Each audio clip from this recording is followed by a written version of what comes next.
Oke, teman-teman sehat semua ya? Oke, Alhamdulillah. Sehat, Pak. ini kedua kalinya, saya kurang tahu untuk yang terakhir itu, yang pertama itu dengan teman-teman dokter atau S2 ya, Pak, ya? Kayaknya S2 ya, Pak, ya? S2, Ini Pak, yang baru pertama Mendeley, ya? Pak. Baru Oke, pertama kita, khusus S3, Pak. ini, kebanggaan bagi saya bisa diundang lagi, berarti kan ada kepercayaan nih dari partai saya ya. Terima kasih atas kepercayaannya. Dan di sesi kali ini, di malam kali ini kita akan bicara lebih banyak tentang bibliometrik ya, teman-teman ya. Nanti teman-teman akan lihat dan harapannya teman-teman nanti juga jatuh hati gitu ya tentang bibliometrik. Dan sebenarnya kalau kita bicara tentang bibliometrik ini tidak hanya dimanfaatkan oleh teman-teman akademisi ya yang nanti akan bikin paper gitu ya. Dan nanti juga teman-teman yang lagi studi saat ini pasti akan banyak terbantu dari analisis bibliometrik ini. Jadi minimal nanti teman-teman akan tahu nih, siapa sih autor-autor yang menekuni di topik yang sedang teman-teman geluti saat ini. Nanti akan kelihatan, oh top autornya siapa, kemudian paper-paper yang perlu saya baca tuh paper yang mana saja gitu ya. Nanti teman-teman akan kelihatan paper-paper yang perlu teman-teman baca nanti dengan menggunakan analisis bibliometrik ini. Nah, melihat dari teman-teman ya, itu ada terkait ini ya keywordnya. Nah, ini ada keyword yang teman-teman geluti ya, ada financial literacy, disposition effect. Wah, ini partai ini yang memahami ini, saya nggak tahu ini khusus di bidang ekonomi. Nah, nanti dari keyword ini teman-teman, dari keyword ini nanti kita bisa cari paper-paper yang banyak dikutip gitu ya.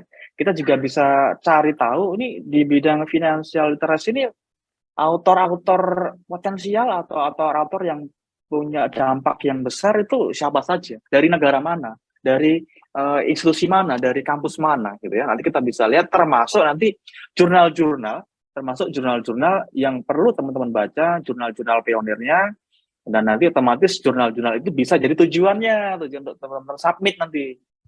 Ini akan kelihatan. Sosial media, fintech, robo advisor, consumer behavior. Nah, nanti ini ya. Nah, ini nanti bisa teman-teman coba karena kan ada informasi dari Pak Arta itu teman-teman punya akses ke Scopus ya. Nanti bisa teman-teman coba dengan menggunakan kata kunci ini ya. Bisa juga menggunakan kombinasi dengan kata kunci yang lain karena seringkali kalau kita input hanya satu kata kunci itu temuannya terlalu banyak kan, ya kan teman-teman ya. Kadang kalau kita input satu kata kunci tertentu, kalau itu terlalu broad, terlalu umum, sehingga hasil temuannya terlalu banyak. Nanti kita bisa gunakan strategi pencarian dengan menggunakan AND, menggunakan OR, nanti kita akan coba. Oke, ini ya, ini topik yang ditulis teman-teman. Nah, kita akan coba development, ya. Kemudian ini tati. Nah, ini kayaknya teman-teman sudah familiar nih, Pak, terkait dengan kata kunci pencarian ya.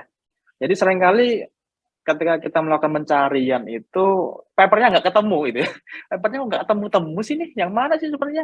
Nah, seringkali kekeliruannya ketika kita memberikan instruksi ke mesin pencari. Nah, nanti sebenarnya di sini nih, di kata kuncinya nih. Karena sebenarnya kalau kita mau pencariannya itu bisa lebih spesifik, kita harus buat daftar kata kuncinya dulu. Nah, daftar kuncinya di topik ini apa saja. Ada nggak sinonim ataupun istilah lain dari term yang ini? Nanti kita bisa coba menggunakan OR gitu ya. Jadi ini ada beberapa strategi pencarian, ada kombinasi dengan kata kunci yang lain, sehingga nanti pencariannya bisa lebih spesifik. Kemudian juga sudah sering ya kayaknya, udah sering ini. Udah sering banget ini. Mengunduh dataset dari Scopus, dari Web of Science, dari Lens, dari Dimension, ini alternatif ya. Kalau yang dua di depan ini yang berbayar nih. Kalau yang di langgan teman-teman mungkin yang Scopus ya. Scopus. Oke, kemudian, wah ini udah sering baca nih. Nah, udah sering baca paper bibliometrik. Nah, nanti kalau teman-teman baca akan kelihatan ya metodologinya itu sangat clear gitu ya, sangat transparan. Kita bisa ikuti, kita bisa replika dengan menggunakan kata kunci yang kita mau gitu ya. Kemudian ikut seminar, wah jadi meskipun jam terbang untuk mengikuti seminarnya masih belum banyak, tapi bacaan papernya udah tinggi nih. Nah, saya yakin langsung nyambung nanti ketika saya ngobrol tentang bibliometrik nih ya. Kemudian fast viewer, nah fast viewer-nya mungkin teman-teman belum begitu banyak familiar ya tentang fast viewer. Nanti teman-teman bisa unduh fast viewer ini. Jadi ini salah satu alternatif ya dan salah satu rekomendasi sebuah software yang nanti bisa membantu kita untuk menganalisis dan membuat visualisasi tuh dari dataset yang nanti akan kita masukkan ke fast viewer. Nanti akan kelihatan tren-tren dari sebuah topik itu apa, tema-temanya apa, kemudian jejaring antar penulis nanti akan kelihatan. Kemudian publisher pairs ini juga alternatif kalau teman-teman ingin mencari referensi menggunakan software. Kalau biasanya kan masuk ke web Scopus, nyari satu gitu kan ya, masukkan kata kunci. Masuk ke Google Scholar, masukkan kata kunci, ini ketemu. Nah, kalau menggunakan publish or pairs ini, mudah-mudahan nanti kita sempat bisa coba ya. Dan nanti ini nyarinya lewat software. Nanti akan ketemu tuh. Kita masukkan kata kunci, akan ketemu daftar title-nya. Kita bisa unduh juga. Kita bisa masukkan juga ke Mendeley, ke Zotero untuk digunakan sebagai referensi yang akan dikutip. Kemudian nulis paper, ya sekarang mungkin belum. Nanti harapannya ya sebelum sidang ya, sebelum ujian ya, bisa nulis ini teman-teman ya. Ini salah satu strategi kalau teman-teman ingin punya luaran dari disertasi ini yang paling memungkinkan dan paling cepat dilakukan dan paling hemat ya, yang paling hemat nanti di sini. Oke, ini ya kita akan coba mulai dari sini. Kita lihat gambarannya, teman-teman sudah familiar dalam pencarian, kemudian Scopusnya juga udah lumayan familiar, kemudian baca-baca SLR, baca bibliometrik juga udah sering ya. Oke, mohon izin ya teman-teman ya, kita sharing terkait dengan bibliometrik. Nah, ini beberapa agenda saya terakhir biasanya memang ngomongin tentang aplikasi. Saya biasanya memang banyak berbicara tentang hal-hal teknis ya, karena kalau secara teoris itu kadang teman-teman itu sudah punya wawasan yang banyak, tapi terkait dengan teknik itu seringkali juga terkendala di sana. Meskipun itu ya wawasannya bacanya udah banyak, tapi seringkali terkendala masalah teknis nih. Karena sekarang begitu cepat Bapak Ibu ya. Sekarang begitu cepat ada software baru, ada aplikasi baru ini, dan itu sangat memudahkan kita untuk kerjaan-kerjaan yang biasanya manual itu jadi lebih produktif karena ada aplikasi. Nah, ini kegiatan saya biasanya berbicara juga tentang etika riset, manajemen data, dan literasi informasi. Oke, ini ya nanti di sesi ini kita akan bahas tentang apa sih itu bibliometrik, bagaimana cara melakukannya, cara dapetin datanya gimana gitu ya. Termasuk nanti kita akan coba langsung contoh kasus ya sama bedah paper nih. Kita akan coba lihat paper bibliometrik di bidang ekonomi nanti seperti apa. Oke, saya yakin teman-teman sudah familiar ya dengan mesin mencari dan kita bisa lihat itu betapa derasnya publikasi sekarang ini ya. Jadi ini data di tahun 2016 itu menyebutkan bahwa setiap detik itu ada setiap 30 detik itu ada satu paper baru yang muncul ya. Dan setiap harinya itu ada paper 10.000 yang ada di PubMed. Ini khusus di bidang medis, padahal belum di bidang ekonomi, belum di bidang TI, belum di bidang sosial humaniora. Jadi sekarang ya juga karena ada transisi dari publikasi cetak ke digital ke online juga makin mempercepat prosesnya, akhirnya kan seperti itu. Sehingga ini akan sangat menyulitkan kita kalau kita memproses informasi yang begitu banyak itu menggunakan cara-cara manual ya namanya. Menggunakan cara-cara manual. Ini sangat impossible. Nah, makanya alternatifnya itu yang begitu banyak sekarang lagi tren 10 tahun terakhir ini ada yang namanya bibliometrik ya. Jadi bibliometrik ini kita bisa gunakan ya untuk menganalisa tadi karya-karya ilmiah yang terbit di dalam sebuah bidang ilmu tertentu. Dan sebenarnya batasnya tidak hanya di bidang tidak hanya di tipe artikel ilmiah sebenarnya Pak Arta ya. Jadi sebenarnya teman-teman di pengelola di doktoral itu juga bisa melakukan bibliometrik dari disertasi yang selama ini telah ditalurkan oleh teman-teman. Itu bisa dilihat trennya apa gitu ya. Nanti ke arah mana sih teman-teman untuk yang doktoral ini untuk tema-tema disertasinya itu bisa. Jadi tidak hanya artikel, tidak hanya buku, tapi sebenarnya juga termasuk tadi disertasi, tesis, skripsi itu juga bisa untuk melihat kesesuaian juga dengan visi misi universitas biasanya ya, ada yang kelihatan dari sana. Nah, dan selain itu ini juga bisa melihat sebuah dampak ataupun kinerja dari individu, nanti akan kelihatan.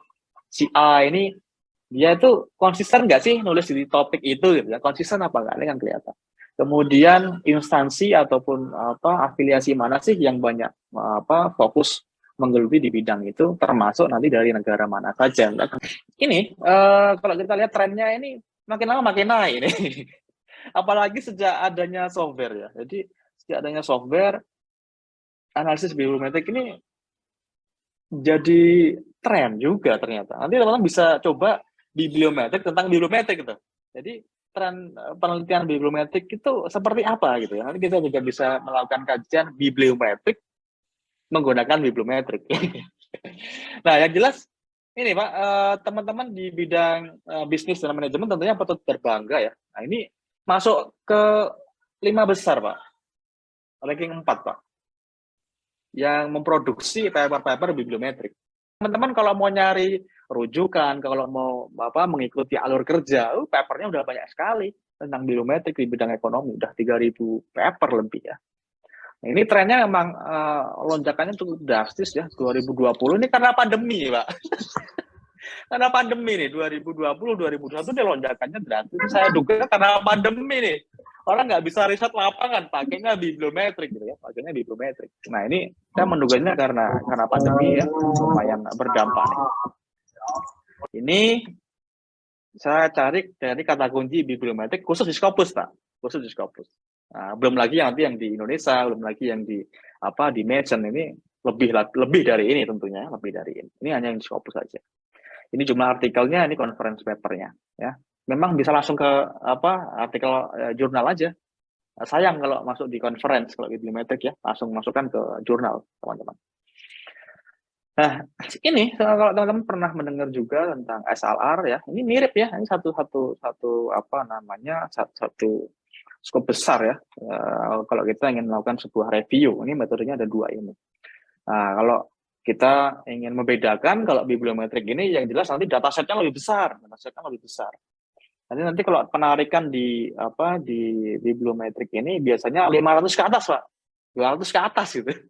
Jadi metadatanya udah 200-an, 500-an, bahkan ada yang sampai 1.000, 2.000. Karena kalau bibliometrik ini nanti kita bisa menggunakan periodenya minimal 5 tahun, 5 tahun terakhir, kemudian 10 tahun terakhir, 15 tahun terakhir. Bahkan ada yang pernah itu melakukan penelitian sampai 100 tahun terakhir, Pak. Ini 100 tahun terakhir nih, di topik ini ngomongin apa sih? Tren yang berkembang tuh apa saja, yang masih lanjut apa saja gitu ya. Nanti akan kelihatan. Nah, ini karena datanya bisa mencakup data yang sangat besar gitu ya. Beda dengan SLR kebalikannya. Kalau SLR teman-teman nanti masukkan kata kunci tertentu gitu ya, karena mungkin kata kuncinya terlalu spesifik, hasilnya kan sedikit tuh, mungkin 25, 50, nah itu langsung ke SLR gitu ya, nggak perlu pakai bibliometrik. Tapi ketika masukkan kata kunci kok tamunya ribuan, nah ini yang handle bibliometrik. Jelas datasetnya lebih besar, ini biasanya 500 ke atas. 500 ke atas, kalau SLR ini ya lebih sedikit ya, karena nanti untuk SLR ini kita masuk ke full text-nya. Nah, kalau di bibliometrik, kita nggak sampai ke konten, kita nggak sampai ke full text-nya. Kalau di SLR, kita harus sampai akses ke full text-nya. Jadi tidak mungkin kita melakukan SLR tapi nggak punya full text-nya. Nggak mungkin, pasti akan ketemu full text-nya. Nah, ini ya, yang jelas ini kita lakukan kalau skopnya masih cukup besar gitu ya, belum begitu spesifik, sehingga nanti pencariannya bisa lebih banyak gitu. Dan datasetnya besar, ini kita nggak bisa lakukan manual, baca satu persatu itu, wah, kalau 2.000 paper mau dibaca satu persatu berapa bulan tuh selesainya tuh. Nah ini ya, makanya ini alternatifnya menggunakan bibliometrik. Nah, yang menarik lagi kalau teman-teman menggabungkan keduanya. Jadi pertama kita gunakan bibliometrik kan kelihatan nanti ya topik-topiknya apa. Nah, kita perlu tandaskan topik-topik itu hasilnya apa. Hasilnya apa? Kita perlu akses ke full text-nya nanti menggunakan SLR. Ini juga sekarang juga mulai banyak Pak dikombinasikan, jadi tidak hanya bibliometrik saja, tapi dikombinasikan dengan SLR. setelah bibliometrik lalu dilanjutkan dengan SLR untuk melihat temuannya. Karena kalau di bibliometrik kita nggak bisa akses sampai ke full text-nya, hanya metadata. Nah, ini jadi 2 sorotan utama di bibliometrik itu, pertama performa riset, kita bisa lihat individu, institusi, negara, itu produktivitasnya seperti apa. Ya, kita bisa masukkan kata kunci tertentu. Nah, seseorang misalnya akan kita lihat tahun 2017 papernya berapa, 2018 papernya berapa, kemudian kolaborasinya dengan siapa saja, kemudian papernya sudah diterbitkan di mana saja. Nanti bisa menggunakan sorotan untuk yang performa ini. Nah, yang kedua, selain kita melihat performanya, kita juga melihat jejaringnya. Nah, ini yang jejaring ini yang sering kita biasanya manfaatkan untuk melihat riset gap, untuk melihat trend riset ini menggunakan yang science mapping. Kalau teman-teman lihat tadi nanti kan ada bulatan-bulatan itu ya. Nanti di situ ada garis yang menghubungkan atau bulatan satu dengan bulatan yang lain ya. Itu yang kita kenal dengan istilah node. Nah, ini seperti ini nanti akan tampilan visualisasinya. Nah, inilah yang namanya science mapping. Nanti ini bisa memvisualisasikan sebuah keyword yang itu nanti kita gunakan untuk menjustifikasi sebuah tema dan topik riset. Bisa juga nanti node-node-nya ini berupa author. Jadi si A ini kolaborasinya dengan siapa, si B kolaborasinya dengan siapa saja gitu ya. Bisa juga nanti node-node ini merepresentasikan sebuah jurnal. Jadi jurnal itu sebenarnya saling kutip ya. Nanti akan kelihatan ada rantai citasinya tuh.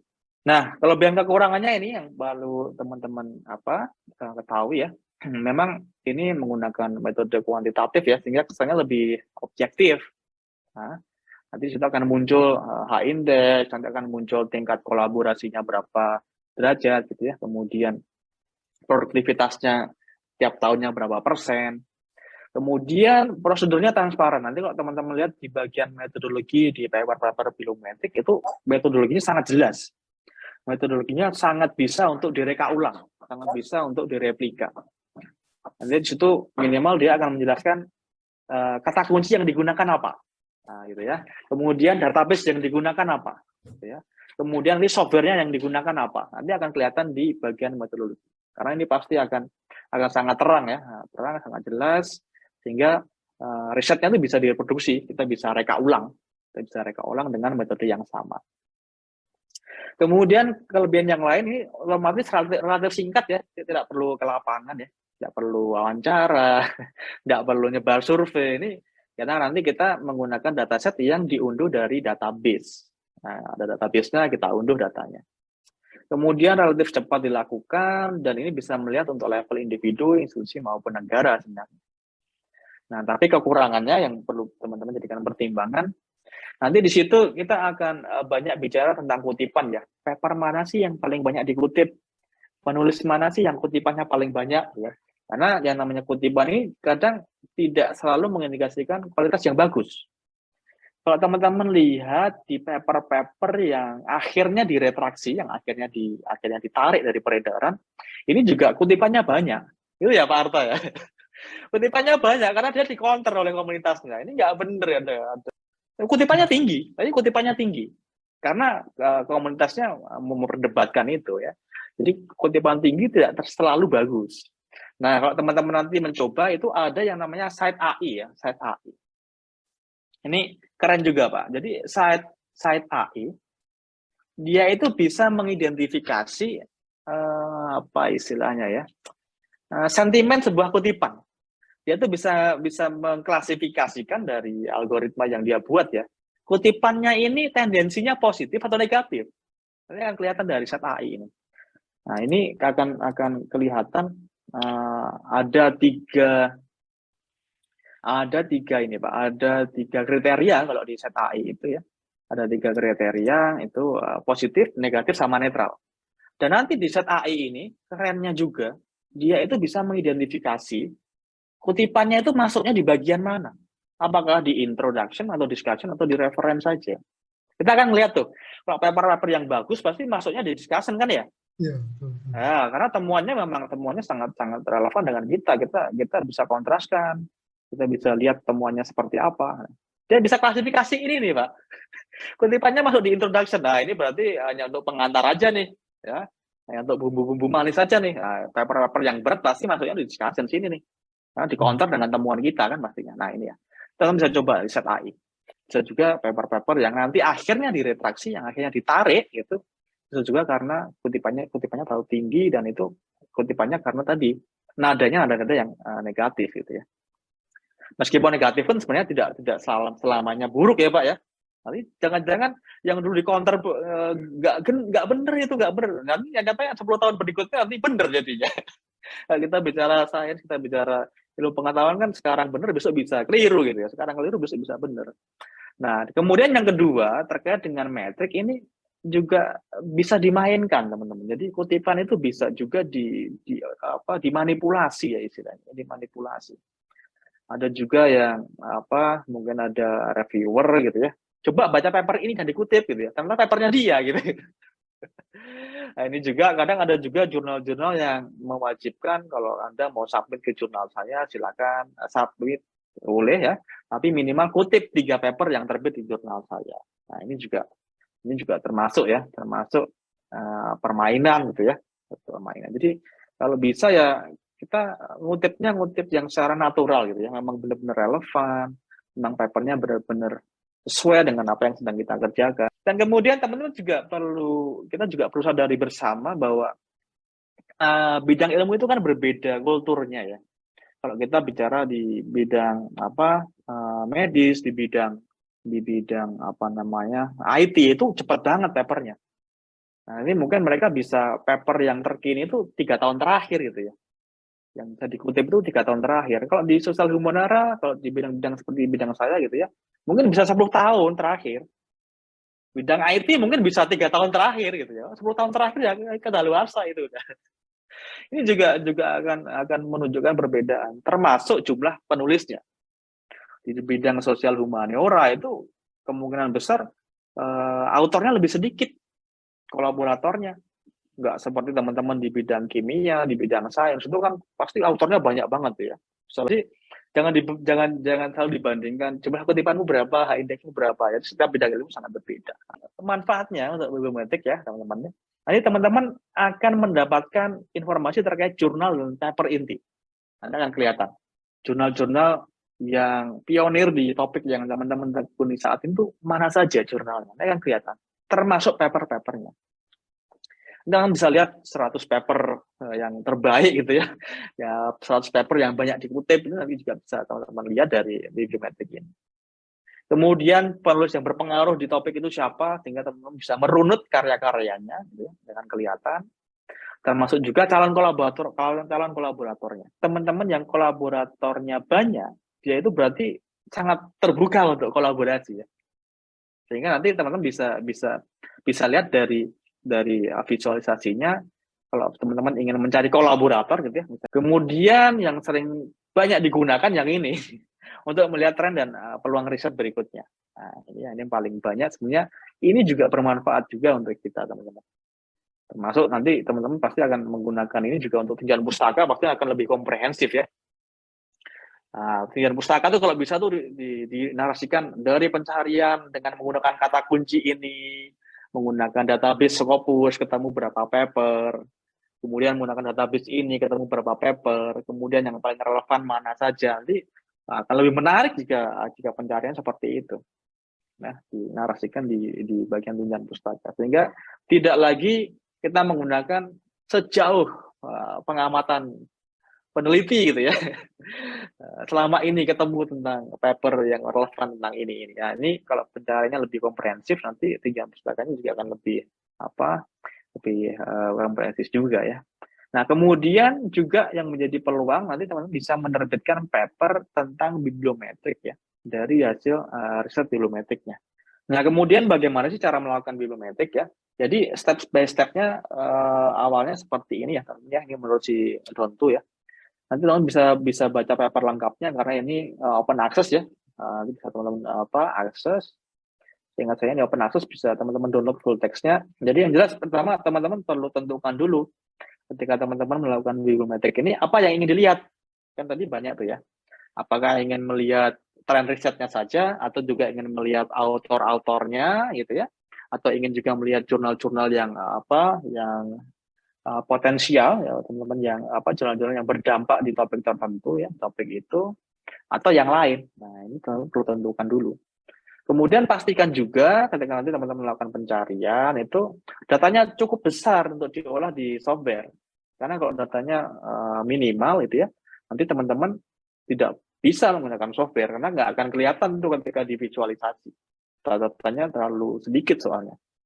Kalau terlalu sedikit berarti teman-teman beralih ke SAR tadi gitu ya. Nah, kemudian nanti teman-teman pilih dari kelima teknik analisis yang ada di biometrik itu, nah, sesuai dengan tujuannya, nanti tentukan. Nanti tekniknya apa saja, untuk mencari ini menggunakan teknik yang mana, untuk mencari trend riset menggunakan teknik yang mana, nanti akan kita bahas setelah ini. Kemudian berikutnya teman-teman perlu mencari datanya. Nah, untuk koleksi data ini kan, ini lebih mudah karena kita nanti menuju ke database ya. Jadi kita menuju ke database, kita unduh dari database tersebut. Nah, ini yang perlu ditegaskan terkait dengan pemilihan database ya. Kenapa teman-teman menggunakan database ini? Itu perlu juga disampaikan, dinarasikan di paper ya. Kalau teman-teman membuat analisis biometrik ya. Kemudian yang perlu juga diperhatikan karena kadang ketika kita mengunduh dataset dari sebuah database itu kadang ada beberapa data itu yang ini Pak, yang error kadang ya. Kadang ada yang salah ketik gitu ya. Meskipun sudah dievaluasi saya yakin tuh, tapi ternyata ada juga yang salah ketik. Ada juga data itu yang ganda gitu ya. Karena misalnya ada yang nulis marketplace gitu ya, tapi pakai strip. Ada yang nulis keywordnya marketplace tapi pakai spasi. Nah, itu seperti itu tuh kita perlu cek juga. Kita perlu data cleaning ya, kita perlu data cleaning. Nah, yang terakhir pakai software tadi ya, kita datasetnya sudah ready, datasetnya sudah di cleaning, baru nanti kita jalankan menggunakan software analisisnya. Itu ketika pertama kali itu buat daftar keywordnya tuh. Jadi misalnya marketplace gitu ya, teman-teman mau analisis biometrik tentang marketplace. Nah, marketplace ini ada nggak nih term lainnya yang digunakan untuk menggunakan pencarian di mesin pencari? Selain marketplace ada lagi apa gitu ya? Karena saya lihat kemarin ada yang menggunakan e-marketplace. Loh, ada yang pakai e-marketplace ya. Padahal marketplace itu kan seharusnya udah digital kan ya. Tadi dia tambahin itu, e-marketplace. Ada juga ya, terserah aja itu kan terserah author ya kasih keyword. Nah, nanti itu teman-teman harus perlu buat dulu list daftar keywordnya. Keyword ini nanti bisa teman-teman temukan dari tadi ya. Kita berinteraksi dengan paper, kita baca paper, nanti di situ pasti akan kelihatan di situ di keywordnya. Nah, kemudian teman-teman juga perlu mendesain query-nya. Nanti ketika teman-teman melakukan pencarian, ketemu misalnya, masukkan marketplace, ternyata ketemunya 20.000. Ketemunya 20.000 ya, karena mungkin ini jadi primadona 5 atau 10 tahun terakhir ya. Teman-teman bisa filter nanti, teman-teman bisa filter.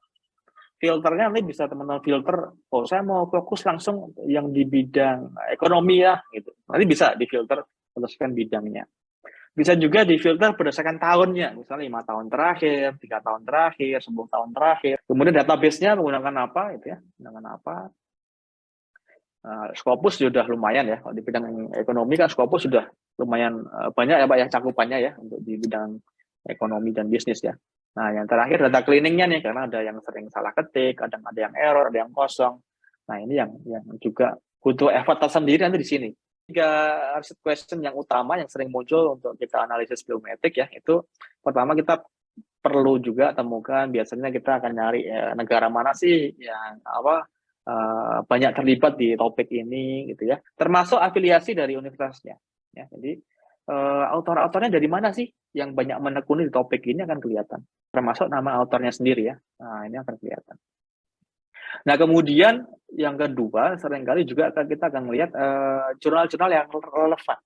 Karena ini juga akan bermanfaat ketika nanti kita mau submit gitu. Jurnal jadi jurnal tujuan nih. Karena otomatis jurnal-jurnal yang relevan ini nanti dia akan menerbitkan juga paper-paper terkait dengan topik itu. Nah, dia akan kelihatan di situ. Nah, tapi kalau kita punya temuan yang benar-benar fresh gitu ya, teman-teman punya novelty yang cukup tinggi, nanti bisa disubmit ke jurnal-jurnal yang itu ya, yang pionir itu. Nanti karena biasanya jurnal-jurnal yang pionir nih, jurnal yang banyak diserbu oleh penulis-penulis tingkat dunia gitu ya. Nah, kemudian yang terakhir ini ya, yang biasanya kita manfaatkan untuk mencari topik dan trennya.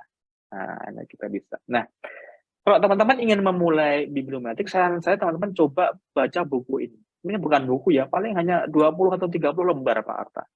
Ini buku saku yang menurut saya sangat bermanfaat kalau teman-teman ingin memulai mengenal bibliometrik. Jadi nanti di sini ada apa panduan ringkasnya seperti itu. Apa saja yang kita bisa manfaatkan untuk bibliometrik ini ya, kita bisa manfaatkan untuk apa saja, kita bisa untuk gunakan untuk melihat insight apa saja, nanti di sini kelihatan. Nah, ini nanti sangat mudah sekali ya kalau teman-teman ingin lihat state of the art gitu ya. Ini kasus-kasusnya ada contohnya Pak di sini Pak. Kalau melihat result evolution-nya seperti apa, melihat situation impact-nya seperti apa, nanti akan kelihatan. Kita mau lihat misalnya state of the art, ya. Kita mau lihat state of the art gitu ya. Apa sih fungsinya gitu ya? Gimana sih caranya? Siapa sih yang biasanya memanfaatkan analisis ini gitu ya? Termasuk caranya. Nah, di sini ada. Metodenya itu sangat sangat ini ya, sangat transparan, bisa direka ulang. Nah, ini ya. Nanti ini singkat ya, buku ini sangat singkat tapi sangat memberikan gambaran yang utuh tentang bibliometrik. Nah, kemudian kita coba untuk lihat di mana sih kita bisa dapetin datanya gitu ya.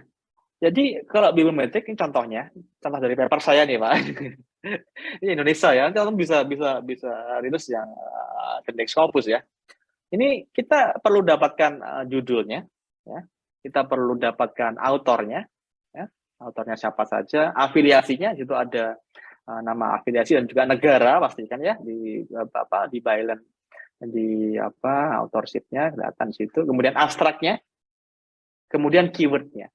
Nah, jadi keyword inilah yang nanti akan kita petakan untuk menjustifikasi tadi Pak, topik dan tema riset. Jadi kita menggunakan keyword ini sebenarnya. Akan kita butuhkan tahun terbitnya tahun berapa, jurnalnya namanya apa, volume dan isunya berapa. Ini untuk mengidentifikasi jurnal-jurnal yang banyak mempublish paper-paper di topik kita gitu ya. Kemudian termasuk page number-nya. Page number untuk apa gitu ya? Apa pentingnya page number itu? Page number-nya akan nanti kalau satu seperti ini, informasi ini kalau satu ini mungkin tidak begitu berdampak, tidak begitu kelihatan manfaatnya ya. Tapi kalau ini bayangkan Bapak Ibu, kalau ini jumlahnya ribuan. Kalau ini jumlahnya ribuan, kita bisa tahu, oh ternyata untuk jurnal-jurnal di bidang ekonomi itu paginasinya tuh antara 9 sampai 12 halaman. Rata-ratanya seperti itu. Misalnya loh ya. Jadi kalau kita mau bikin paper ya sediakan draft yang bisa nampung antara 9 sampai 10 halaman, 9 sampai 12 halaman itu. Ya. Karena tiap bidang ilmu nanti akan kelihatan perbedaannya. Di bidang sains mungkin lebih sedikit gitu ya. Mungkin di bidang yang lain lebih banyak, nanti akan kelihatan di sini. Kemudian reference. Ini kita perlu dapatkan reference versi lengkap dari paper yang terbit di jurnal itu. Fungsinya untuk apa? Nanti fungsinya pertama ini bisa kita gunakan untuk melacak jumlah kutipan, gitu ya. Ini kita akan lihat nanti di sini akan tercantum kan namanya Anderson. Nah, berarti nanti akan terhitung itu Anderson itu kutipannya dari sini satu, dari mana lagi satu. Ya. Ini untuk mengidentifikasi jumlah kutipannya. Dan juga termasuk rantai kutipan nanti. Oh, papernya dari sini, dikutip sini, kemudian dikutip ini. Ini kan kelihatan gitu ya. Kalau itu jumlahnya besar baru kelihatan, kalau cuma satu-satu nggak kelihatan. Gitu ya. Nah, jadi kalau bibliometrik ini nggak sama sekali tidak menyentuh ke full text-nya. Gitu ya, sama sekali tidak menyentuh ke full text-nya. Sehingga teman-teman bisa menggunakan dataset dari Scopus bisa, dari Dimension bisa. Karena kita tidak menjamah sampai ke full text-nya. Kalau SLR, sampai ke full text-nya, kita harus baca temuannya apa. Itu kan di SLR ya. Nah, kemudian dari mana kita bisa dapatkan, gitu ya. Dari Web of Science bisa, dari Scopus bisa, dari Correctvref bisa, PubMed bisa, khusus di bidang medis ya. Nah, ini ada inisiasi terbuka, Open Alex. Nah, database ini nanti bisa teman-teman langsung cari dari CodeViewer. Ya, langsung menggunakan API ya, dari API. Nah, yang jelas kita perlu dapatkan ini ya, author, affiliation, country, title, abstract, keyword, dan seterusnya. Publish or Perish ini sebuah software, nanti kita bisa nyari seperti ini Pak, misalnya nih, ini Publish or Perish, labelnya semacam ini ya. Dia itu memfasilitasi crawling data, ya, harvest data dari Crossref, Google Scholar, OpenAlex, Scopus. Nah, ini ya. Sama seperti kita mengakses lewat web, Pak. Jadi kita buka web, kita buka browser kan ya, kita masukkan kata kunci, kemudian ketemu tuh. Tapi kalau di Publish or Perish ini karena dia crawling lewat software ya, lewat API, ya misalnya seperti ini. Nah, kita bisa masukkan entah autornya, affiliation, nama jurnalnya, judul dokumennya atau keywordnya, misalnya marketplace. Ini nih misalnya nih. Nah, marketplace ya digabung ya. Nah, ini bisa nyari seperti ini, Pak. Sama persis ketika teman-teman nanti aksesnya lewat web ya. Nanti ini langsung ketemu judul-judul papernya nih. Nah, nanti bisa disortir berdasarkan kutipannya, berdasarkan nama autornya, berdasarkan judul title-nya, atau berdasarkan tahunnya, nama jurnalnya, termasuk nanti di sini tipenya nih, apakah artikel atau buku, ya. Analysis of electronic marketplace nih misalnya. Ternyata ada juga Pak yang menggunakan kata kunci electronic marketplace, marketplace seperti yang saya bilang tadi ya. Nah ini bisa teman-teman nanti kalau ingin aksesnya tinggal klik kanan, open article in browser, nanti dia akan merujuk ke papernya. Nah memang kalau kita crawling data lewat Publish or Perish, kita nggak bisa dapetin full text-nya Pak, tapi kita bisa dapetin judul-judulnya. Nanti bisa kita ekspor ke RIS, kita bisa masukkan ke Zotero, kita masukkan ke Mendeley. Tapi tadi kita bisa lihat judul-judulnya ya, judulnya tidak sampai ke full text. Nah ini kalau ini kita harus klik kanan lalu open article in browser untuk menuju ke paper aslinya. Tapi paling tidak dari Publish or Perish ini kita bisa lihat juga secara langsung begitu ya judul-judul tanpa perlu banyak kena distraksi ya. Kita juga bisa sortir berdasarkan publikasi. Ini berarti teman-teman kalau mau submit di topik marketplace bisa coba jurnal ini ya, internasional jurnal apa ini. Ya, ini banyak nih yang membahas tentang marketplace. Ada terkait dengan sistem informasi, IEEE, Harvard Business Review, European Journal of bla bla bla. Ini juga bisa kita jadikan rekomendasi untuk jurnal tujuan ya, untuk jurnal tujuan. Ya. Tapi ini Pak, ini dibatasi 200 pencarian Pak. Nah, ini keterbatasannya itu kita nggak bisa nyari sampai ribuan ya, jadi dibatasi hanya 200. Langsung difilter otomatis. Jadi kalau kita ingin lebih spesifik ya kita cari 2019 misalnya sampai ke sekarang. Jadi kita filternya mainnya pakai tahun.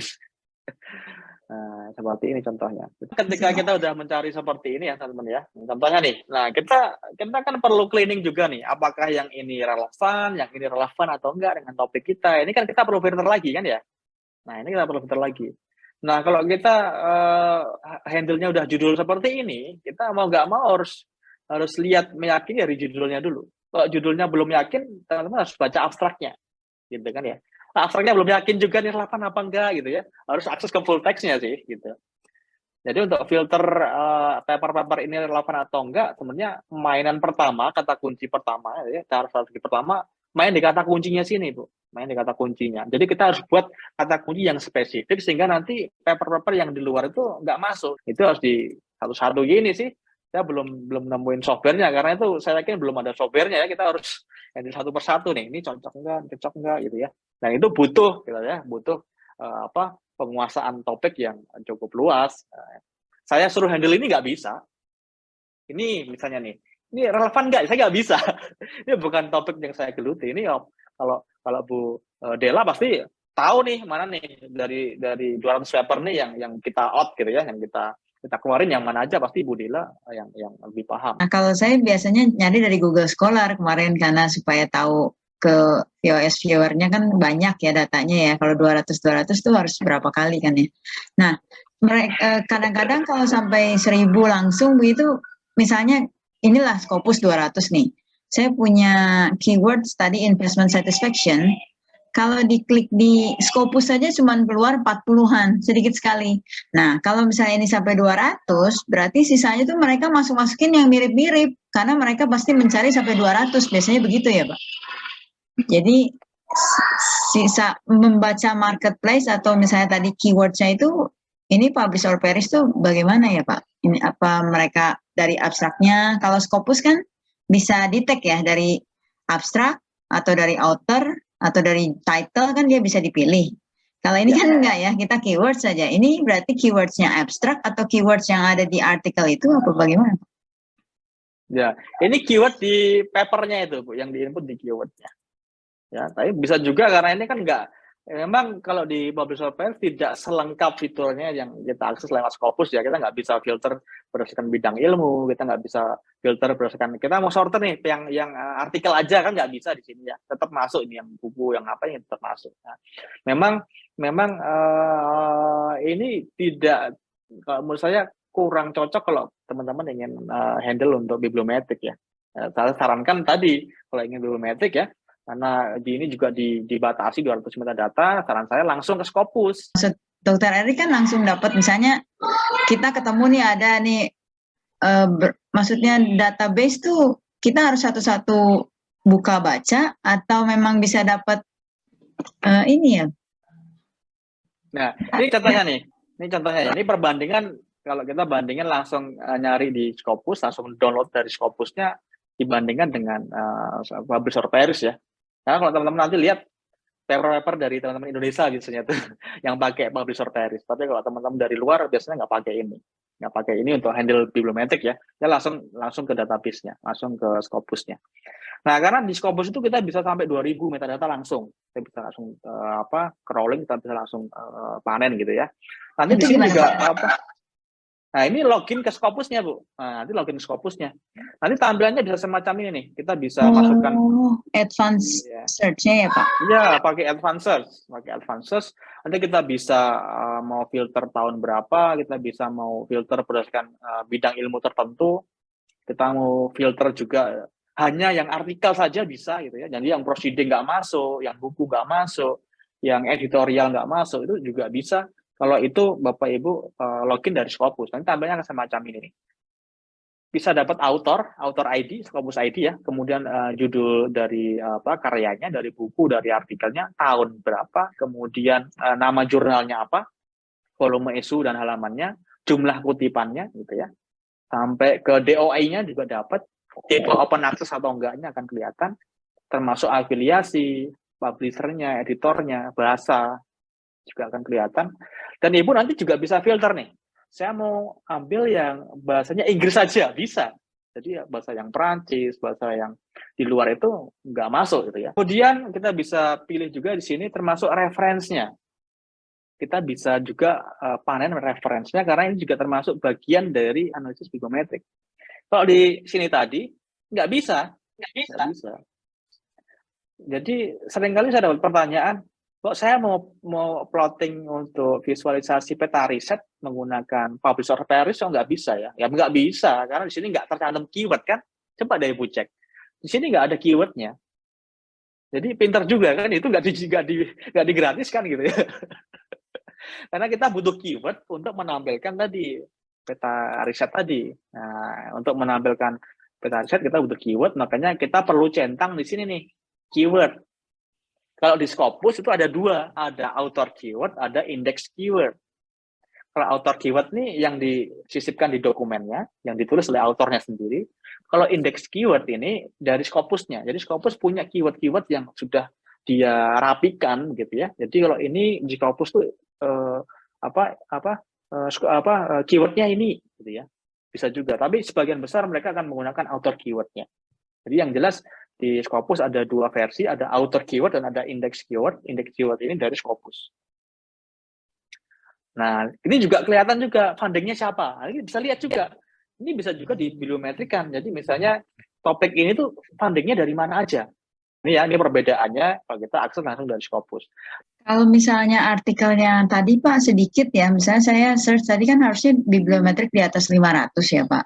Tapi kalau saya search yang misalnya tadi kata keyword saya disposition effect, itu hanya 435, itu udah termasuk artikel 300 lebih, udah termasuk yang lain-lain lah, proceeding dan lain-lain. Nah itu nggak bisa ya Pak dijadikan bibliometrik kalau di bawah 500. Ibu apakah sudah mencoba menggunakan kutipan? Jadi nyarinya gini Ibu, nanti nanti Ibu coba bandingkan ya. dengan menggunakan kata kuncinya nanti pakai tanda kutip seperti ini, Bu. Gitu. Oh iya, saya kalau di Scopus pakai tanda kutip itu, Pak. Tanda kutip ya. Oke. Pakai tanda Berarti kutip. udah spesifik kan seharusnya kan ya. Nah, Iya, makanya pertama hanya tadi, keluar.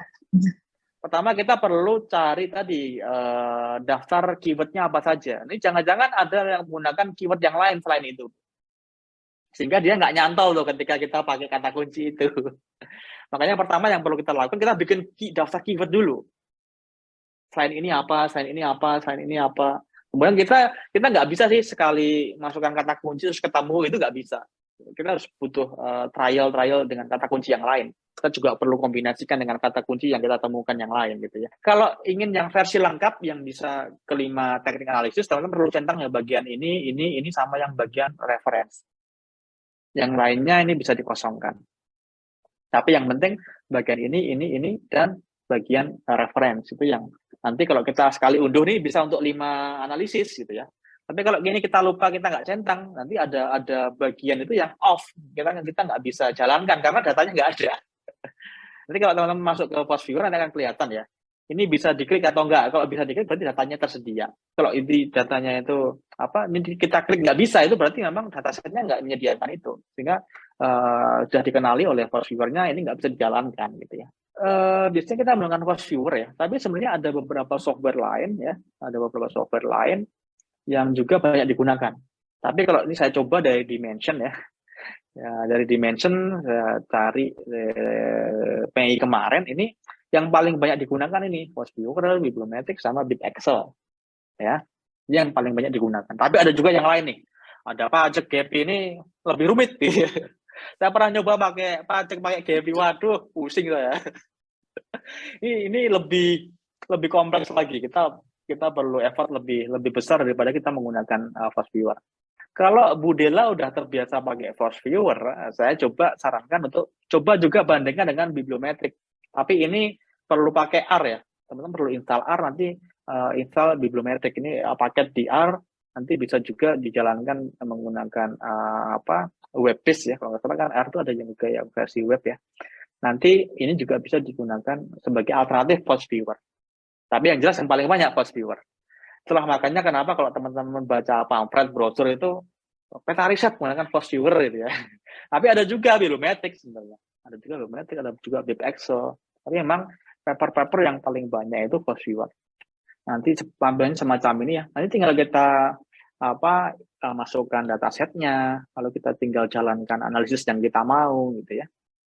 Nanti di sini akan langsung otomatis muncul visualisasinya semacam ini. Teman-teman bisa langsung save gambarnya atau ilustrasinya ini ya, note-note-nya ini, nanti dimasukkan ke paper gitu ya. Ini nih dari hasil analisis biometrik yang dijalankan. Ini nih topik-topik sentral di bidang disposition effect ya.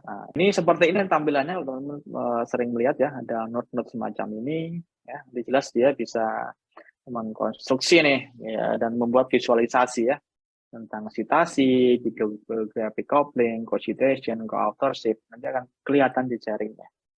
Yang baru ini dia memunculkan interaktif ya, jadi kita bisa klik tuh. Kalau kita masukin di paper kan jadinya 2 dimensi ya, kita nggak bisa klik ya. Kita nggak bisa klik note-note yang di belakang, kita nggak bisa lihat gitu ya. Nanti ada yang versi interaktifnya. Yang terakhir versi 1.6.18. Kalau teman-teman nanti unduh, pastikan mengunduh yang versi terbaru ini ya, 1.6.18. 1.6.18. Ini yang terbaru. Rilisnya kalau nggak salah Januari atau kapan ya? Oh ini Januari nih, Januari rilisnya.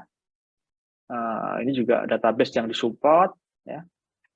Nanti teman-teman bisa coba download, bisa coba langsung install. Ini bisa untuk Windows, bisa untuk Mac, bisa untuk Linux juga. Nah, ini yang perlu juga teman-teman ketahui ya. Jadi kalau teman-teman ingin melakukan analisis ke authorship, itu teman-teman butuh informasi terkait dengan afiliasinya.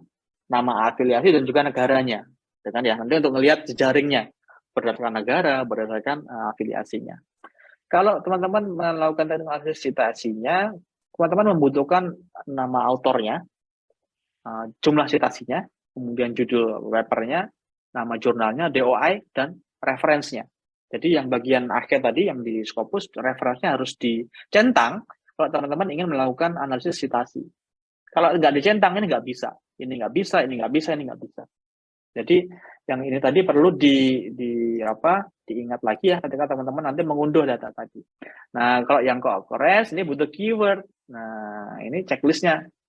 Web of Science bisa semuanya, Scopus bisa semuanya, dimension co-occurrence keywordnya nggak bisa. Jadi kalau kita ingin gunakan dimension yang free untuk memetakan riset itu nggak bisa. Tapi untuk yang lain bisa. Untuk lihat co-authorship-nya itu bisa. Ini ya. Jadi dari sini teman-teman nanti bisa cek ya. Yang hijau ini bisa, yang centang oranye ini harus berlangganan. Bisa tapi harus berlangganan. Kemudian ini 5 tekniknya. Ya. Ada co-authorship, citation, bibliographic coupling, co-citation, co-occurrence. Dan ini untuk melihat apa saja gitu ya. Co-authorship untuk melihat penulis kolaborator.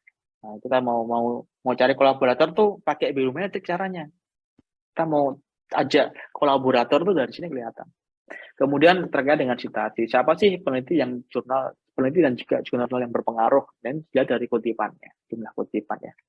Kemudian disiplin apa yang berkembang belakangan ini, yang mempengaruhi topik-topik kita, karena bisa jadi ini dipengaruhi juga oleh bidang disiplin ilmu yang lain ya, misalnya terkait dengan marketplace tadi. Kemudian co-citation untuk melihat peneliti sentralnya yang sangat berperan aktif di komunitas, co-occurrence ini untuk melihat perkembangan tema risetnya. Jadi nanti kalau teman-teman ingin menganalisis tren risetnya, nanti cari yang co-occurrence, nanti kemudian pilih yang keyword. Nah ini misalnya ya, contohnya kita mau lihat topiknya marketplace gitu ya, kita mau lihat autornya siapa saja sih yang berdampak ya, kemudian jurnal-jurnalnya apa saja, kemudian hot topicnya apa. Ini string pencarian yang saya gunakan, ini kalau diterjemahkan, coba cari kata kunci yang menggunakan marketplace yang dipisah sama yang digabung nih. Ini teman-teman coba cari lagi ya tekniknya ya. Ini karena kan saya menemukan juga ada yang ternyata yang dipisah begini, ada yang juga pakai strip macam-macam ya. Nanti ini perlu string pencarian tertentu ya. Teman-teman juga mungkin menemukan marketplace, kemudian nanti mungkin ada diksi yang lain, ada term yang lain, nanti bisa ditambahkan dengan or di sini. Di or ini fungsinya untuk menambahkan sinonim. Coba carikan di title, di abstract, dan di keyword yang ada kata marketplace yang digabung seperti ini, atau temukan juga yang marketplace-nya dipisah. Ini stringnya, instruksinya itu. Nah, kemudian batasi, cari yang terbit di tahun 2022, 2021, 2020, dan 2019 dan 2018 ya. Ini filter tahunnya. Kemudian cari yang dia memang sudah publisnya udah final, bukan artikel in press. Jadi yang sudah final saja, yang dia sudah benar-benar dirilis gitu ya. Kemudian cari yang hanya artikel, jadi proceeding nggak masuk, buku nggak masuk, editorial nggak masuk ya, karena hanya yang tipenya artikel. Ketemunya 4.000-an udah. Ini ketemu dengan string ini aja udah 4.000 gitu ya, udah 4.000. Nanti kalau ini perlu dipersempit lagi nanti bisa 800 kutipan ya. Kemudian ini nah, kadang ada juga kita bisa kadang kita itu nemu keyword lain dari temuan ini Bu gitu ya. Ini ada yang juga green supply chain. Saya nemu kata kunci ini juga nih terkait dengan marketplace ya. Nah, ini banyak juga ternyata terkait dengan rantai pasoknya ya, terkait dengan marketplace ya, yang perlu dibahas juga terkait dengan rantai stoknya juga. Ini juga perlu dipertimbangkan ternyata ya. Ini kemudian tentang robot juga, tentang blockchain juga banyak, saya lihat tentang blockchain. Kemudian platformnya, tentang bisnis modelnya seperti apa gitu ya. Kemudian reseller dan sebagainya. Nah, ini teman-teman yang bisa eksekusi nih. Nah, ini jelas nanti kelihatan top 10-nya, ini top 10-nya. Nanti bisa teman-teman cari lagi yang misalnya 20 teratas bisa juga. Nanti bisa langsung di filter ya. Kemudian negara yang paling produktif, nanti bisa teman-teman petakan dalam bentuk peta seperti ini, bisa dalam bentuk teks juga bisa, tergantung ya. Nanti tergantung teman-teman ya. Kalau saya biasanya lebih suka yang dalam bentuk peta seperti ini, jadi kelihatan nih, sebaran di globalnya kan kelihatan. Apakah di Asia saja, apakah di di Asia dan Afrika. Anda kelihatan dari sini. Teman-teman bisa klik ini kalau ingin peta interaktif ya. Ini saya sematkan di blog ya di sini. Nah, ini nih. Nih di US 4.000 penulis, Pak. Wah. Kalau di Indonesia tuh 300, Pak. Nah, ini kelihatan di sini. Ada 300 penulis dari Indonesia yang menekuni bidang marketplace. Ya. Di Australia ada berapa? Ini teman bisa buat plotting ilustrasinya semacam ini ya, bisa buat petanya semacam ini. Ya, emang di mana-mana tuh US ya. Cepat aja Pak, tadi masalah false viewer kan datanya nggak bisa diklik tuh co-occurrence, itu berarti datanya, metadatanya nggak lengkap ya Pak ya? Solusinya bagaimana? Apakah saya nyarinya dari POP sih? Apakah Oh iya Pak, POP tidak memfasilitasi keyword Pak. Oh, oke. Di POP memang nggak bisa crawling itu. Jadi Bapak mau unduh beberapa kali pun pakai OS yang berbeda, pakai komputer lain sama. Di Publisher Paris nggak bisa ambil keywordnya Pak. Pastikan di sini author keywordnya tercentang. Ini harus dipastikan tercentang. Dan kalau ingin semuanya sekali unduh bisa digunakan untuk analisis kelima tadi, ini jangan lupa yang referensinya juga perlu dicentang. Saya sarankan ke CSV ya, nanti biar bisa di cleaning lebih mudah ya. Kalau yang tadi yang reference nggak kecentang, sini nggak bisa. Sini nggak bisa, sini nggak bisa. Dan kalau co-occurrence itu yang keyword tadi ya, co-occurrence butuh keyword Pak. Co-occurrence butuh keyword. Co-occurrence butuh keyword ya, ini yang kita gunakan keywordnya. Kalau di POP belum bisa Pak. Nah kemudian kita lanjutin ya. Nah ini tadi sudah dari asal negara ya.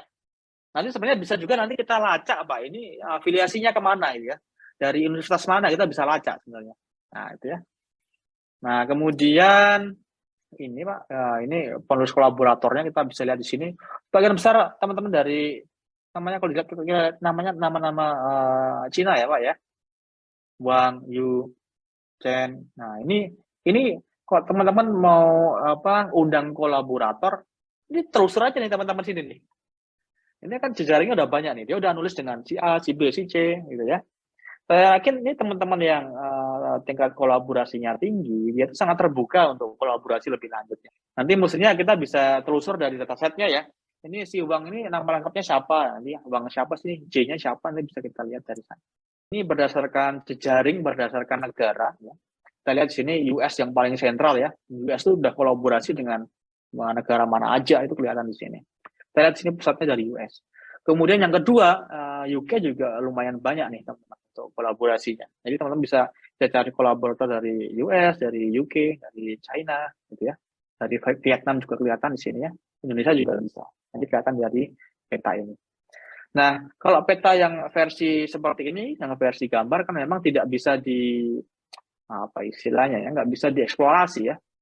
Nah, kalau yang interaktif itu memungkinkan Pak. Jadi di Force Viewer nanti selain teman-teman bisa mengambil gambar ataupun ilustrasinya semacam ini ya, bisa juga nanti dirilis ke versi online ya, versi online seperti ini.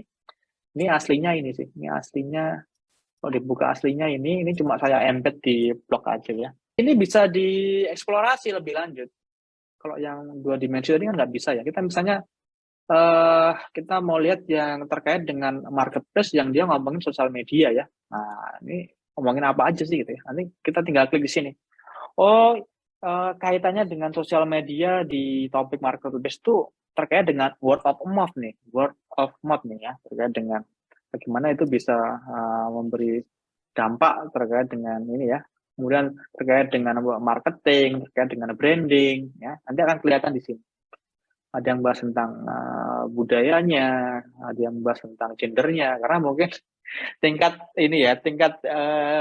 daya belinya berbeda ya antar gender ya. Nah ini kalau teman-teman nanti menulis paper bibliometrik, itu saran saya juga nanti ditautkan nih link untuk interaktifnya nih, supaya nanti pembacanya juga bisa mengeksplorasi ya. Ini kalau hanya yang versi gambar, versi cetak tuh nggak kelihatan soalnya, kita nggak bisa eksplorasi. Nah ini ya. Nah ini terkait dengan set mappingnya nih. Ini tervisualisasi dari keyword yang ada di paper. Keyword yang ada di paper.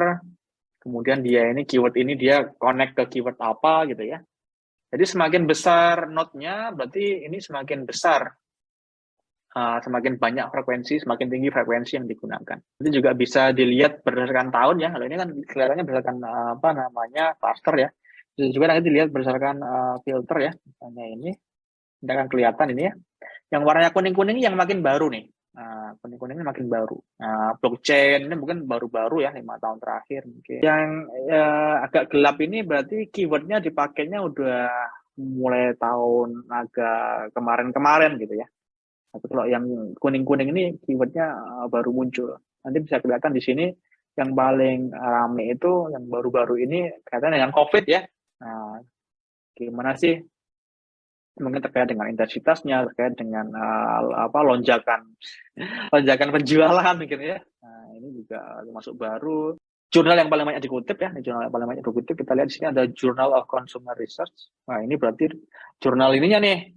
Ini jurnal pionirnya nih kalau kita mau bahas tentang marketplace ini kita perlu baca-baca nih paper dari sana nih. Ada juga Journal of Marketing.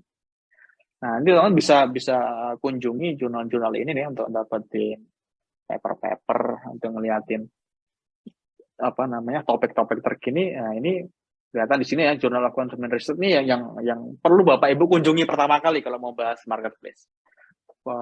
Koleksi paper tentang marketplace-nya lebih banyak daripada jurnal-jurnal yang lain ya. Jadi pertama cari dulu yang bulletinnya paling besar nih. Nah, itu yang pokok di situ ya. Yang tadi yang dominannya akan muncul kelihatan di note-nya itu. Ini tema dan transit-nya tadi sudah ya. Ya Pak Erik kan saya sudah buka pakai VOS Viewer ya yang tadi saya download dari Scopus nih.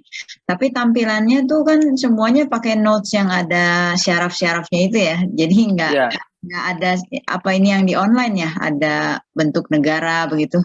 Kalau saya pakai countries tetap aja bentuknya yang syaraf itu nggak bisa ganti apa? Nah, itu nggak bisa. Oh iya. Mau bikin yang peta itu maksudnya, Ibu? Ya, maksudnya biasanya sih saya baca di bibliometrik memang gambarnya peta dunia begitu ya, tetapi di VOS Viewer saya nggak bisa tuh jadi begitu. Iya, nggak bisa emang. Oh. Ini nggak bisa. Atau Ibu mau coba share screen? Boleh Pak. Biar teman-teman bisa lihat juga. Oh, boleh Pak. Saya share yang tadi saya ini ya. Yang ini ya. Coba dari awal Bu ya. Coba dari awal ya biar teman-teman. Dari awal dulu Bu, ya dari awal. Ya dari create. Ya kalau tadinya kan kosong nih. Nah, terus create a map based on bibliographic kan? Ya. Iya benar ya. Kemudian dari Scopus kan, yang ini yang atas ya. Kemudian ini datanya tadi saya udah ambil di file saya di C kan, sudah ada. Kemudian di sini pilihnya kan harus satu-satu ya, Pak. Misalnya nggak bisa semuanya. Harus satu-satu kan. Nah, kemudian kalau countries kan adanya di co-authorship ya, countries begini. Nah, kemudian saya ini kalau dokumennya 55 ini saya ikutin dari VOS-nya aja ya, Pak. Ya, default-nya ya. Itu bisa disetting juga nanti tergantung dari visualisasinya. Saya ikut default tadi ya, Pak, dari sini. Kemudian saya next, nah kan ketemu ini negaranya kan udah ya, semuanya. Saya finish, nah dia ketemunya, bentuknya begini terus. Ya, karena ini dia melihat peta jejaringnya. Jadi dari author dari US itu dia nulis bareng dengan teman-teman dari negara mana gitu ya. Itu memang bentuknya jejaring seperti itu. Nah, kalau Ibu ingin buat tadi itu berdasarkan jumlah dokumennya. Iya. Dari negara ini dokumennya berapa, negara ini dokumennya berapa. Itu memang tidak bisa pakai VOS Viewer, Bu. Oh, input sendiri ya, Pak, nanti dari. Ya, kita pakai yang lain. Kita pakai yang lain. Nah, kalau yang saya buat, kalau yang saya buat ini, ya, yang saya buat ini, saya menggunakan data wrapper. Oke, saya coba kirimkan linknya ya. Nah, ini. Oke, Pak. Kalau yang ini boleh tanya, Pak, yang ada tahun 2012 sampai 2018, ini maksudnya apa ya, Pak, kalau yang di bawah ini? Bentar, ini saya kirim chatnya mana? Oh ya, bentar. Saya kirim linknya dulu biar nggak lupa. Ini ya, ini yang untuk buat peta tadi ya. Oh iya, makasih Pak, data wrapper ya. Ya itu juga gratis ya, juga gratis. Ini bisa bikin peta seperti itu, peta Indonesia bisa, peta dunia bisa. Oke. Oke, Ibu tadi terkait dengan yang bawah itu ya. Ini apa? Ha? Oke. Itu warna terkait keterangan warna untuk node-nya ini, Bu. UX itu apa mulai tahun 2012 itu dia udah mulai nulis kan gitu ya. Hmm. Jadi Kalau udah yang pemain lama. ya. Udah pemain lama itu. Yang baru itu teman-teman kolaborator Iya, dari iya. India. Nah, itu kolaborator baru. Oh, oke. Sebelum-sebelumnya sebelum tahun 2014, 2012 dia belum jadi kolaborator. Berarti dia kolaborator baru dengan US itu antara tahun itu tuh 2017, 2018. Oke. Nah, ini berarti 2021, 2022-nya nggak ada ya, Pak? Itu di rata-rata soalnya, Bu. Oh, di rata-rata. Oke. Berarti kalau VOS viewer semua tampilannya seperti itu ya, Pak? Pasti Ya, yang jejaring dia ngelihatnya Iya.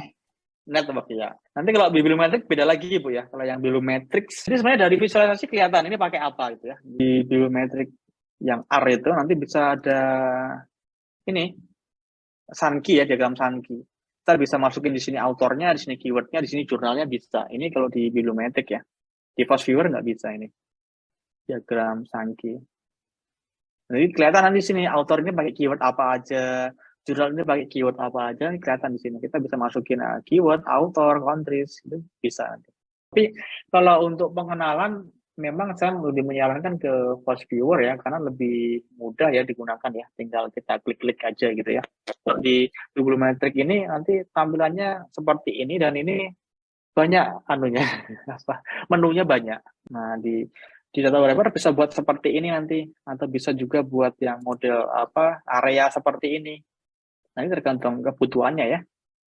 Bisa juga kita kasih anotasi seperti ini. Ini juga lumayan banyak ini tampilan untuk visualisasi yang bisa dibuat, nanti bisa seperti ini ya. Jadi bisa teman-teman coba. Jadi ambil data dari VOS viewer-nya dimasukin ke data wrapper-nya itu nanti dalam bentuk Excel juga ya, Pak? Ya, bisa. Nah, itu Bu, datanya Bu. Oh, ini. Iya, dia kan memetakan dari situ loh. Ya. Di US dokumen papernya ada 112 gitu kan ya. Ya, ini di copy maksudnya Pak apa? Langsung. Ibu coba apa namanya? Kontrol A coba, kontrol A. Klik kanan, kontrol A, udah ya. Udah, ya, kontrol A. Nah, Sel- itu ekspor. Nah, itu. Ekspor Oh. salah satu nanti. Oke. Oh, nanti ini yang dimasukkan ke dalam data wrapper tadi ya, Pak? Data wrapper ya. Dalam bentuk text file ini. Text file. Nanti kita tinggal kopikan aja. Oh. Amerika berapa, ini berapa. Oh, begitu, Pak. Ya. Maaf ya, Pak. Gaptek. Ya. Kalau mau pakai Excel ya nggak apa-apa sih, Bu. Ibu boleh buka Excelnya. Siapa? Saya belum pernah coba sih, Pak, yang data wrapper. Makasih ya, Pak. Ya, sip. Fungsinya sama ya Pak, hanya melihat ya itu tadi SOTA-nya atau fenomenanya atau bagaimana. Yang paling gampang itu yang mana, terus kira-kira bagaimana Pak? Oke, memang ini salah satu juga platform yang otomatis sudah bisa melihat itu ya, jejaring ya, connected paper, nanti ada Result Rabbit,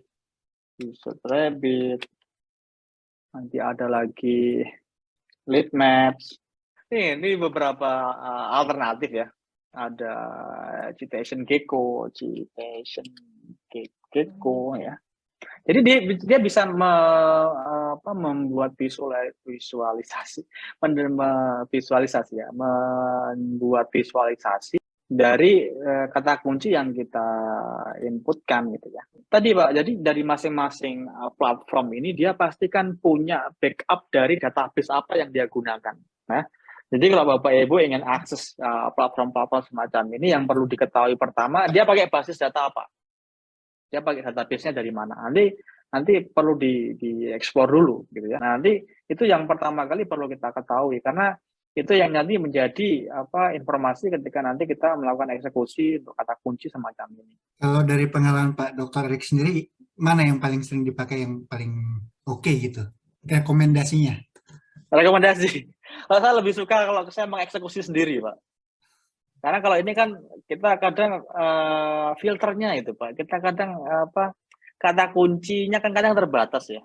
Kita nggak bisa melakukan advances seperti tadi, Pak. Kalau di Scopus kan kita bisa tuh advances ya. Kalau di sini kan kita tinggal masukin kata kunci, nanti kemudian divisualisasikan kan gitu ya. Kalau saya sering pakainya ini Pak, Research Rabbit, kemudian Lead Maps ya, Lead Maps.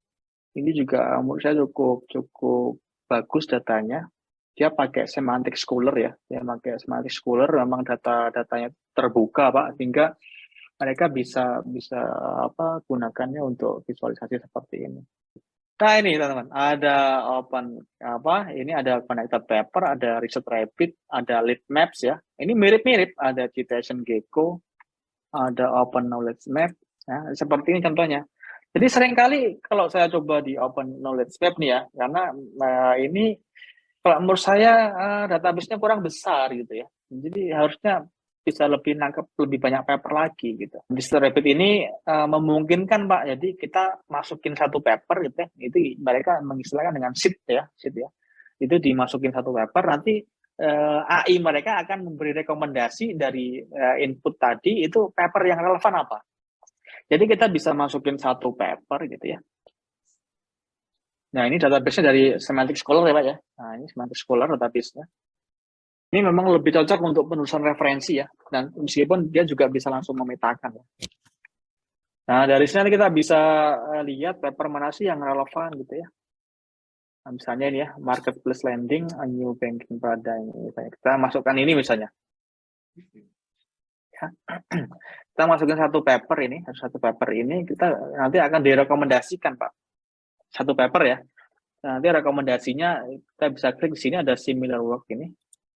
Dia udah nyari rekomendasinya, Pak.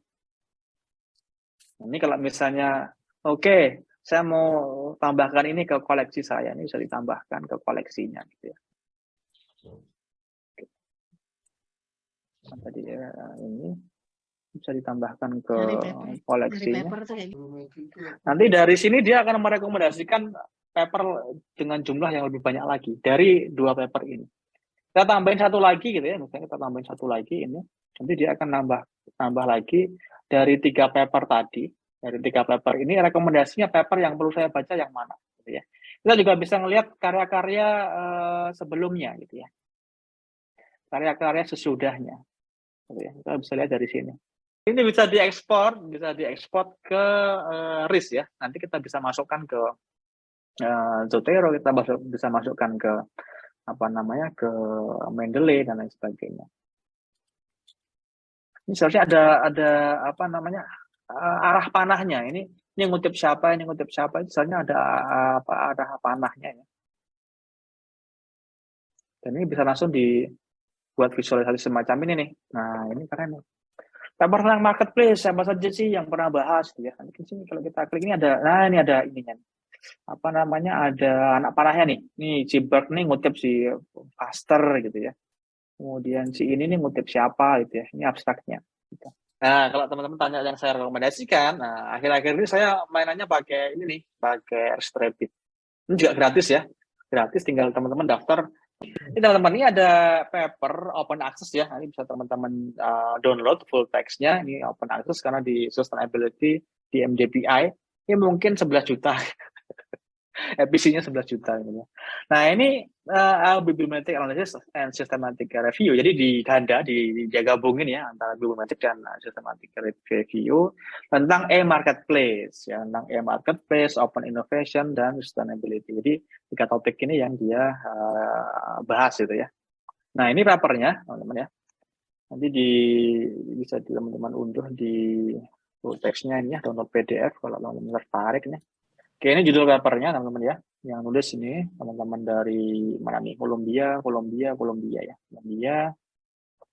Kita coba lihat di sini sama ya. Ini benar-benar kayak set paper ya. Kita karena ada metodologinya. Nah, ini dia nerangin tentang COVID, kemudian terkait dengan marketplace dan seterusnya. Ini bisa teman-teman buat introduction-nya. Kita coba lihat di sini ya. Nah, ini nih. Ini biasanya kita bisa buat semacam ini ya. Dia mau ngelihat ini 10 tahun terakhir, 5 tahun terakhir, dan 2 tahun terakhir nih. Dia ngelihat periode ini ya. Dia mau lihat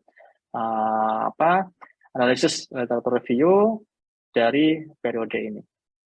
Kemudian yang ingin dia cari, dia ingin melihat pertumbuhan publikasinya, dia ingin lihat apakah topik itu masih banyak digeluti. Itu yang kelihatan dari jumlah publikasi per tahunnya. Kalau jumlah publikasi per tahunnya naik, berarti topik itu masih banyak yang menekuni kan ya. Tapi kalau itu ada tren turun, berarti topik itu mulai ditinggalkan. Kemudian studi areanya apa, kemudian dia ingin tahu juga leading jurnalnya apa, kemudian leading autornya, kemudian dokumen berdasarkan negara, kemudian institusi leadernya siapa, dan juga paling banyak dikutip sampai nanti ke topiknya. Ya. Jadi ini yang ingin dia cari. Nah, cari. Kemudian ini metodologinya, teman bisa cek di sini ya. Jadi dia pakai Scopus database-nya. Nah, kemudian ini string pencariannya. Jadi string pencarian ini tinggal di copy aja dari tadi tuh, yang tadi ya misalnya. Ini kan ada string pencarian nih. String pencarian. Nah, ini harus di-copy. Ini harus di-copy supaya spesifik ya, supaya kita nanti nggak edit-edit lagi. Di-copy aja, dimasukkan ke sini, ke papernya. Nah, ini muncul di advanced search. Nah, dia menggunakan kata kunci di title-nya Open Innovation and Sustainable. Nah, ini yang keyword-nya ini Bu, dia pakainya. Atau Sustainable dan e-marketplace. Saya nggak tahu nih kok ada e-marketplace-nya nih. Atau e-commerce. Jadi ini ternyata. Jadi marketplace itu term lainnya bisa e-commerce, bisa digital market. Nah, ini ya. Nanti bisa dicoba cari ulang tadi ya dari kasus tadi. Innovation, open innovation, sustainability. Nah, ini kata kunci yang dia gunakan string pencariannya. Ini kita akan tinggal copy aja langsung dari Scopusnya. Kemudian dia melihat dari periodenya ini, 2012 sampai 2021, 2017 sampai 2021, 2020 sampai 2021. Nah, kalau ini saya menduganya dia mengunduhnya 3 kali. Dia mengunduh dengan periode ini, filternya, tahunnya. Kemudian yang kedua dengan periode ini, ya, yang terakhir dengan periode ini. Nah, atau bisa juga ini diunduh sekaligus, ya, diunduh sekaligus nanti baru di split gitu ya, dari satu dataset dipisah menjadi 3. Karena kalau kita udah masuk ke Force Viewer, ini udah langsung paket seperti ini, kita nggak bisa filter berdasarkan tahun di Force Viewer-nya. Jadi dari datasetnya harus difilter dulu, tahun berapa sampai tahun berapa. Jadi ketangkap ketiga-tiganya. 2012 sampai 2021 ketangkap ketiga-tiga periodenya. Baru nanti di cleaning baru di split menjadi 3 berdasarkan tahun ini. Kemudian ini tadi yang ingin dicari ya, sudah tadi di bagian tujuan penelitian. Kemudian dia menggunakan softwarenya Force Viewer. Nah, itu harus disebutkan kalau kita melakukan analisis geometrik pakai software apa gitu ya. Apakah hanya ini saja atau nanti mungkin menggunakan juga Excel, menggunakan juga data wrapper, itu disampaikan di sini. Nah, dia kemudian hasilnya dia pilah ke dalam 3 bagian ya. Ini yang jangka panjang, nanti ada yang jangka pendek dan seterusnya ya. Jangka menengah dan seterusnya. Nah, seperti ini dia lihatnya. Ini kita lihat di sini. Nah, ini trennya naik ya, trennya naik. Tapi di sini ada sedikit mundur nih tahun 2017 kok lebih sedikit ya dari tahun sebelumnya. Ini kenapa ini? Ya, ini kelihatan di sini trennya. Tapi yang jelas ini trennya naik ya. Kemudian di situ ada rata-rata perkembangan peningkatan publikasi per tahunnya berapa persen gitu ya. Cek areanya ini ya. Nah, jadi yang membahas tentang e-marketplace itu ternyata tidak hanya di teman-teman bidang ekonomi aja, bidang bisnis, tapi ada juga yang di social science-nya gitu ya. Ada yang di computer science-nya, ada yang di environmental science, ada yang di engineering dan seterusnya. Ya. Kemudian leading jurnalnya. Nah, ya. Leading jurnalnya yang pertama sustainability. Nah, ini nih. Ini leading jurnalnya sustainability, yang kedua dan seterusnya. Dan leading autornya kita bisa lihat sini ya. Indeksnya berapa, dokumennya berapa, citasinya berapa, subjek area utamanya apa, afiliasinya mana, kelihatan di sini nanti. Langsung kelihatan. Nah, ini ya. Ini juga bukan dari Force Viewer ya. Juga bukan dari Force Viewer nih. Saya kurang tahu ini dari mana dia pakainya. Ini bisa juga dari data wrapper nih. Atau Tableau ya. Nah, nanti bisa juga modelnya seperti ini karena dari sini kan kelihatan nih regionnya kan kelihatan nih, dari Asia atau dari Amerika, ini kan kelihatan di sini. Kalau dari teks saja kan kita nggak begitu kelihatan ya. Nah, ini kelihatan, termasuk langsung jumlah, apa namanya, jumlah papernya berapa. Kemudian ini afiliasi yang berpengaruh gitu ya. Pertama ini nih, Monterey, Teknologico de Monterey. Italia mungkin ya. Bukares. Nah, kemudian yang paling banyak dikutip dokumennya nanti akan muncul juga ya. Nah ini kita bisa lihat. Nah seperti ini. Nah ini bisa muncul seperti ini topiknya tentang apa ini karena dia pakai systematic review ya. Dia baca sampai ke full text-nya. Nah ini yang paling bagus memang kombinasi seperti ini nih. Papernya tentang apa, papernya tentang apa. Ini dijelaskan satu persatu nih, keren nih. Kemudian ini tadi ya. Ini topik utamanya apa saja, kemudian ini apa keywordnya gitu ya. Nah ini sayangnya tadi ya tidak interaktif nih, sayangnya tidak interaktif, kita nggak bisa klik tuh. Ini kalau saran saya nanti Bapak Ibu kalau nulis paper nanti disisipkan, dikasih yang versi interaktif tadi ya, yang seperti ini tadi. Jadi pembaca bisa langsung klik ke sini dengan dia bisa eksplorasi sendiri nih. Ini kata kuncinya tentang apa e-marketplace. Sebagian besar tentang sustainability, development, electronic commerce, open innovation, dan lain sebagainya. Ini jangka menengahnya ya, jangka menengahnya sama, urutannya seperti tadi, dan kemudian ini yang jangka pendeknya, 2 tahun diambil. Nah ini analisis bibliometriknya, kemudian di sini ada diskusinya pasti ya, diskusinya. Nanti bisa ini bukan pakai Postgres ya, ini ada tambahan lagi sebenarnya nih. Saya kurang tahu dia pakai apa nih. Tapi nggak dijelaskan di papernya ya. Ini diruntut yang muncul di apa long term, yang muncul di mid term apa saja. Nanti bisa juga diruntut seperti ini. Kalau kita pakai time span-nya lebih luas, lebih panjang. Bisa seperti ini. Yang terkait dengan sustainability development ini dari 10 tahun, dari 5 tahun terakhir, ini juga masih jadi fokus utama terkait dengan e-marketplace ya, terkait dengan sustainability-nya. Ini ada yang nurun gitu ya, ini ada yang naik gitu ya, ada yang nurun. Sustainability, open innovation, kemudian ini yang nggak banyak lagi terkait dengan sales-nya ya, orang nggak banyak lagi ngomongin tentang sales terkait dengan marketplace, karena mungkin udah dibahas banyak di 10 tahun terakhir. Ini ya, ini bisa dinarasikan kalau kita bisa baca full text papernya. Jadi paper ini yang berpengaruh tadi itu ngomongin apa sih gitu ya. Seperti ini, nah, ini conclusion-nya. Kita nggak perlu ke lapangan nih untuk riset ini nih. Kita nggak perlu ke lapangan. Kita bisa ulangi skenario dari sini. Kita gunakan apa kata kunci yang berbeda. Ya, kita bisa gunakan juga dengan time span yang berbeda. Nanti bisa. Dan kalau teman-teman ingin apa baca paper-paper lain ya, tadi kan baru satu tuh ya. Ini teman bisa coba cek di sini nih, contoh paper. Ini bisa teman-teman klik di sini. Di sini ada daftar isinya teman. Ini diklik, nanti teman bisa langsung ke contoh paper. Nah ini langsung nanti menuju ke contoh papernya. Nah tadi baru satu paper, nanti teman-teman bisa juga baca paper-paper yang lain ini ya. Nah ini bibliometrik semua nih teman-teman nih, dengan topik yang berbeda.